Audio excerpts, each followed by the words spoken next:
सियार के छोटे बेटे का रोमांच। अब जब पिता और बड़ा भाई दोनों मर चुके थे, तो सियार परिवार में सिर्फ एक बेटा बचा था, जो बाकी सभी से कम चालाक नहीं था। उसे एक ही जगह पर रहना बिल्कुल पसंद नहीं था और कोई नहीं जानता था कि अगली बार वह देश के किस हिस्से में मिलेगा। एक दिन जब हम घूम रहे थे, तो उसने एक अच्छी मोटी भेड़ को देखा जो घास काट रही थी और अपने भाग्य से काफी संतुष्ट लग रही थी। सुप्रभात, सियार ने कहा, मैं तुम्हें देखकर बहुत खुश हूँ। मैं तुम्हें हर जगह ढूंढ रहा था। मेरे लिए? भेड़ ने आश्चर्यचकित स्वर में उत्तर दिया, लेकिन हम पहले कभी नहीं मिले हैं। नहीं, लेकिन मैंने तुम्हारे बारे में सुना है। ओह, तुम नहीं जानते कि मैंने कितनी अच्छी बातें सुनी हैं। अच्छा, कुछ लोगों को सारी किस्मत मिलती है। मुझे यकीन है कि आप बहुत दयालु हैं, भेड़ ने उत्तर दिया, यह नहीं जानते हुए कि किस ओर देखना है। क्या कोई तरीका है जिससे मैं आपकी मदद कर सकूं? मैंने एक बात पर मन ही मन विचार किया था। हालांकि मैं इतनी छोटी सी मुलाकात में ये प्रस्ताव नहीं देना चाहता, लेकिन लोगों ने जो कुछ मुझे बताया है, उसके आधार पर मैंने सोचा कि तुम और मैं साथ साथ आराम से घर चला सकते हैं, अगर तुम कोशिश करने के लिए तैयार हो जाओ। मेरे पास कई खेत हैं, और अगर उन्हें अच्छी तरह से पानी दिया जाए तो वे बहुत अच्छी फसल देते हैं।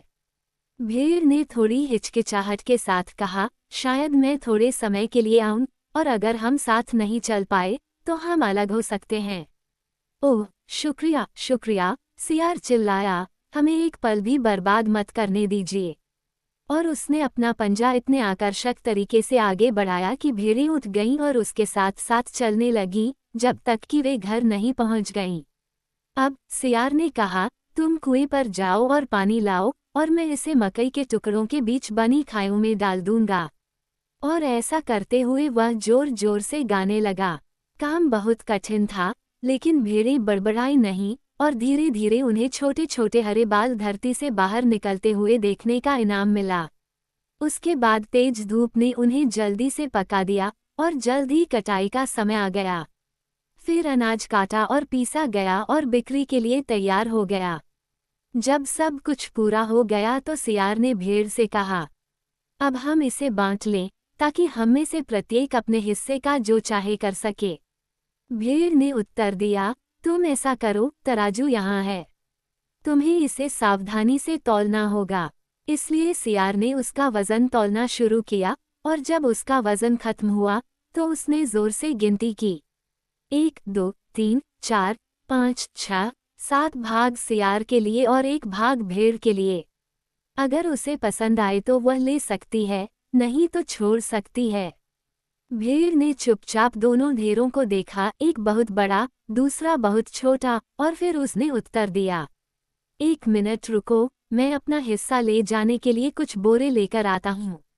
लेकिन भेड़ को बोरों की जरूरत नहीं थी, क्योंकि जैसे ही सियार उसे देख नहीं सका, वह अपनी पूरी गति से ग्रेहाउंड के घर की ओर चल पड़ी, जहां वह जल्दबाजी के कारण हौनफती हुई पहुंची।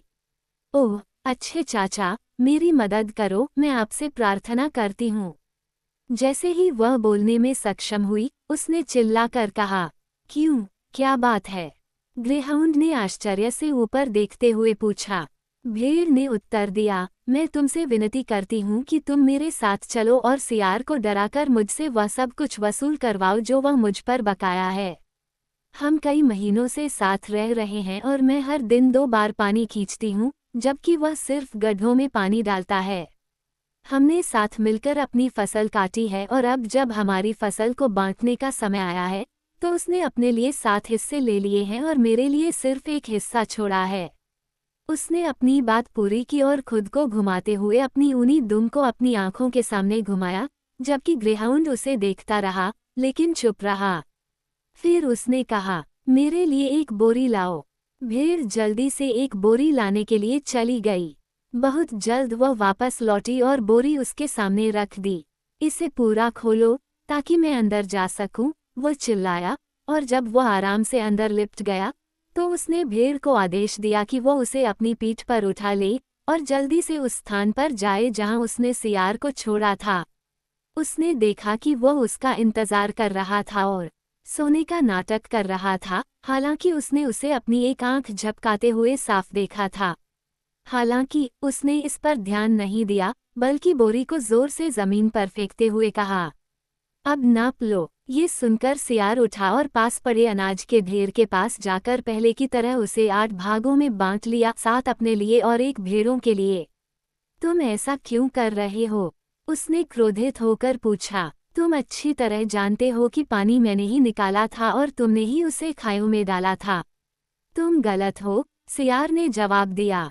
मैंने ही पानी निकाला था और तुमने उसे खायों में डाला था। ये तो कोई भी तुम्हें बता देगा। अगर तुम चाहो तो मैं उन लोगों से पूछ लूंगा जो वहां खुदाई कर रहे हैं। भेड़ ने उत्तर दिया, बहुत अच्छा। और सियार ने चिल्ला कर कहा, हो, तुम खोदने वालों, मुझे बताओ, तुमने इस काम के ऊपर किसको गाते हुए सुना था? क्यों, ये तो तुम ही थे, सियार। तुमने इतनी ऊंची आवाज में गाया कि पूरी दुनिया ने तुम्हें सुन लिया होगा। और वह कौन है जो गाता है? वह जो पानी खींचता है, या वह जो उसे खाली करता है? क्यों, निश्चित रूप से वह जो पानी खींचता है। सुनते हो? सियार ने भेड़ों की ओर मुड़कर कहा, अब आओ और अपना हिस्सा ले जाओ, नहीं तो मैं खुद ले लूंगा। भेड़ ने उत्तर दिया, तुमने मुझे हरा दिया है, और मुझे लगता है कि मुझे हार मान लेनी चाहिए। लेकिन चूंकि मैं किसी से द्वेष नहीं रखता, इसलिए जाओ और उस बोरी में रखे खजूर खा लो। और सियार, जिसे खजूर बहुत पसंद थे, तुरंत वापस भागा और बोरी का मुंह फाड़ दिया।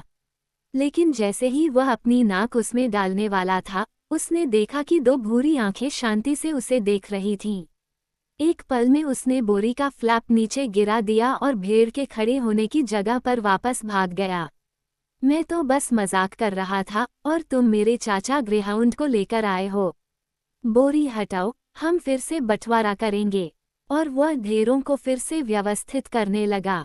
1, 2, 3, 4, 5, 6, 7 मेरी माँ भेड़ के लिए और 1 सियार के लिए, उसने गिनती की। इस दौरान वह डरपोक निगाहों से बोरी की ओर देख रहा था।